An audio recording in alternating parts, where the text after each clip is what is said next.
mo fẹ́ ju àṣírí orúkọ Ọlọ́run yìí rẹ̀. Eeru lásán Eeru àti iyọ̀ Eeru àti iyọ̀. Ǹjẹ́ o mọ̀ pé Eeru àti iyọ̀ ó lè ṣẹ́gun fún ọ? Ǹjẹ́ o mọ̀ pé Eeru àti iyọ̀ ó lè là ọ́ nínú kòsíkòsí? Ǹjẹ́ o mọ̀ pé Eeru àti iyọ̀ ó lè là ọ́ níbi àmúbọ́?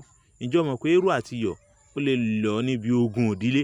Ǹjẹ́ o mọ̀ pé Eeru àti iyọ̀ Ọlọ́run lè lò ó sábàbí fún ọ tí ó ṣẹ́gun tó ti ń bá yí láìmọye ọdún sẹ́yìn? Bá mi share rẹ̀, bá mi subscribe sórí YouTube mi. Tó bá ti subscribe sórí rẹ̀ yóò dáhùn fún ọ. Orí YouTube ni mo fẹ́ kẹ́ subscribe sí. Torí pé birthday mi ń bọ̀ lọ́nà ló jẹ́ kí n yọ̀ǹda kíní ìkàlẹ̀. Àṣírí inú ilé tó jìnnà ni o.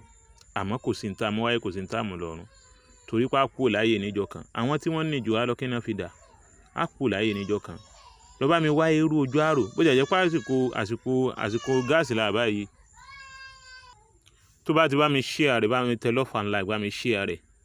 Tó bá share rẹ̀ á dáhùn fún ọ. Kó o dẹ̀ bá mi subscribe sórí YouTube mi. Àṣírí ọjọ́ ìbí Solution TV. Àṣírí ọjọ́ ìbí Solution TV. Ẹ bá mi subscribe sórí ẹ̀. Àṣírí ọjọ́ ìbí Solution TV. Tó bá ti subscribe sórí ẹ̀ á dáhùn fún ọ gidi gan. Á dáhùn fún ọ gidi gan. Bá mi wá Eeru báyìí. Bá mi wá Eeru. Ẹ wá lọ kókóná. Bá mi wá Eeru. Eeru. Kó wá mix ẹ̀ pẹ̀lú iyọ̀. Méjèèjì nìkan ni o má fi nǹkan kan kàn máa o.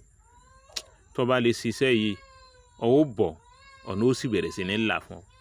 Promise and fail ó dìgbàgbé. Allah Akbar. Tó ọ̀dà November 11 November this month yìí ni tá wà yìí.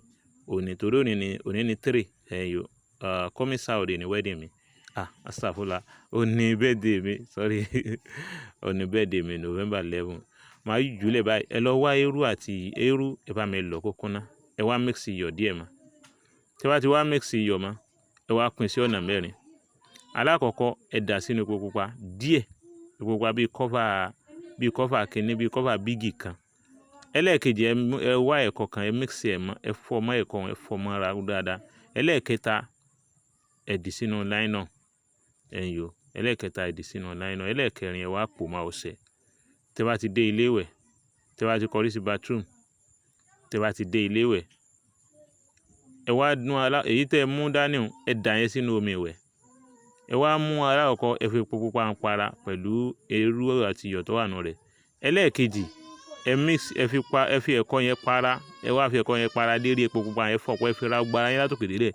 Ẹ wá fi ilẹ̀ láàrin 15 minutes, ìṣẹ́jú 16 minutes, ìṣẹ́jú mẹ́rìndínlógún, 16 minutes, ìṣẹ́jú mẹ́rìndínlógún tí ṣe déédéé ọkùnrin àtabo àtobìnrin. Eegun 9 àti eegun 7 ẹ kà pọ̀, ó jẹ́ 16.